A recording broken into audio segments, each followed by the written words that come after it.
कल्पना कीजिए, आप अपने दोस्तों के साथ बर्फ से ढके एक सुनसान पहाड़ पर कैंप कर रहे हैं।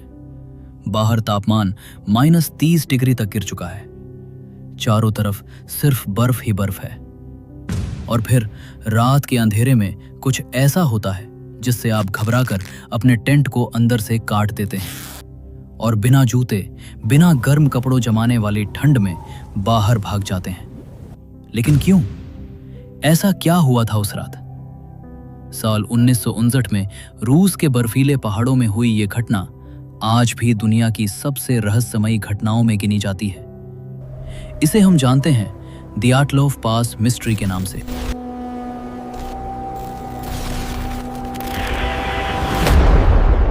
जनवरी 1959, सोवियत संघ के उरल पर्वत, युवा छात्रों और अनुभवी पर्वतारोहियों का एक समूह एक कठिन अभियान पर निकलता है। इस अभियान का नेतृत्व कर रहे थे इगोर दायतलोव। समूह में कुल 10 लोग थे। उनका लक्ष्य था बर्फ से ढके पहाड़ों को पार करना। यह आसान यात्रा नहीं थी, लेकिन सभी सदस्य अनुभवी थे। उन्हें कठिन मौसम और बर्फीले इलाकों में काम करने का अनुभव था। यात्रा शुरू हुई। सब कुछ सामान्य लग रहा था।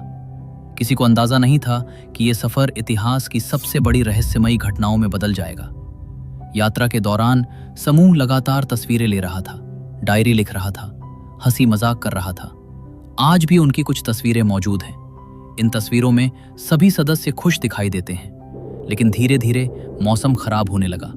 तेज हवाएं चलने लगीं, बर्फबारी बढ़ गई। एक सदस्य की तबीयत खराब हो गई, उसे वापस लौटना पड़ा। यही फैसला उसकी जान बचा गया। अब समूह में केवल 9 लोग बचे थे। 31 जनवरी 1959 को समूह एक पहाड़ी इलाके में पहुंचा।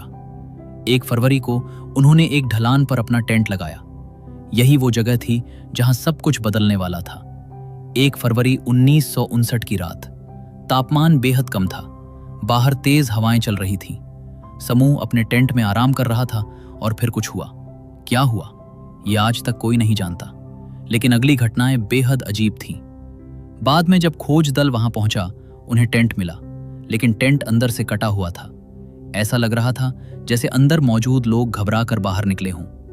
सबसे हैरान करने वाली बात यह थी कि अधिकतर लोग बिना जूते और बिना पर्याप्त कपड़ों के बाहर गए थे। इतनी ठंड में ऐसा करना लगभग आत्महत्या के बराबर था। तो आखिर उन्हें इतनी जल्दी किस चीज ने डराया? जब कई दिनों तक समूह का कोई संदेश नहीं आया, तो खोज अभियान शुरू किया गया। बचाव दल पहाड़ों पर पहुंचा।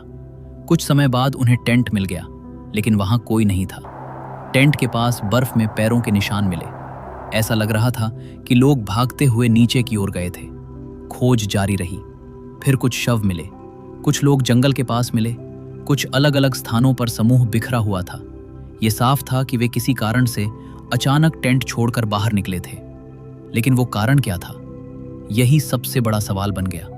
जांच के दौरान कुछ सदस्यों के शरीर पर गंभीर चोटें पाई गईं। कुछ चोटें इतनी शक्तिशाली थीं जैसे किसी भारी टक्कर से हुई हों। लेकिन आसपास किसी संघर्ष के स्पष्ट निशान नहीं मिले। न कोई हमलावर मिला, न किसी जानवर के हमले के प्रमाण मिले। कुछ जांचकर्ताओं को यह मामला और भी रहस्यमयी लगने लगा। समय बीतता गया, लेकिन जवाब नहीं मिले। हर नया तथ्य एक नया सवाल पैदा कर रहा था। वर्षों के दौरान कई सिद्धांत सामने आए। कुछ लोगों ने कहा कि यह हिमस्खलन था, यानी एवलांच। शायद समूह को लगा कि बर्फ का बड़ा हिस्सा उनकी तरफ आ रहा है और वे घबराकर टेंट छोड़कर भाग गए। कुछ लोगों ने सैन्य परीक्षणों की बात की, कुछ ने अजीब प्राकृतिक घटनाओं की, कुछ ने इंफ्रासाउंड थ्योरी दी, जिसके अनुसार तेज हवाओं से पैदा होने वाली कम आवृत्ति की ध्वनियां लोगों में डर और घबराहट पैदा कर सकती हैं। लेकिन इनमें से कोई भी सिद्धांत हर सवाल का जवाब नहीं देता। यही कारण है कि ये घटना आज भी चर्चा का विषय बनी हुई है। आधुनिक वैज्ञानिकों ने इस घटना का दोबारा अध्ययन किया। कई विशेषज्ञों ने निष्कर्ष निकाला कि संभवतः एक प्रकार का हिमस्खलन इस घटना की शुरुआत का कारण बना। ये सिद्धांत कई तथ्यों से मेल खाता है, लेकिन फिर भी कुछ सवाल ऐसे हैं जिन पर बहस जारी है। और शायद यही वजह है कि डायटलोव पास मिस्ट्री आज भी लोगों को आकर्षित करती है। उस रात वास्तव में क्या हुआ था? क्या यह सिर्फ एक प्राकृतिक दुर्घटना थी, या कुछ ऐसा हुआ था जिसे हम आज भी पूरी तरह नहीं समझ पाए हैं? शायद सच्चाई हमेशा के लिए उन बर्फीले पहाड़ों में दफन हो चुकी है। लेकिन एक बात निश्चित है, डियाटलो पास की वो रात इतिहास की सबसे रहस्यमयी रातों में से एक रहेगी। आपको क्या लगता है, डियाटलोव पास में उस रात क्या हुआ था? क्या यह केवल एक दुर्घटना थी या इसके पीछे कोई और रहस्य छुपा है? अपनी राय कमेंट में जरूर बताइए। अगर आपको यह वीडियो पसंद आई हो तो वीडियो को लाइक करें और ऐसे ही रहस्यमयी और सच्ची कहानियों के लिए डार्क ट्रूथ हिंदी को सब्सक्राइब करना ना भूलें। मैं मिलता हूं आपसे अगली रहस्यमयी कहानी में। तब तक के लिए नमस्कार।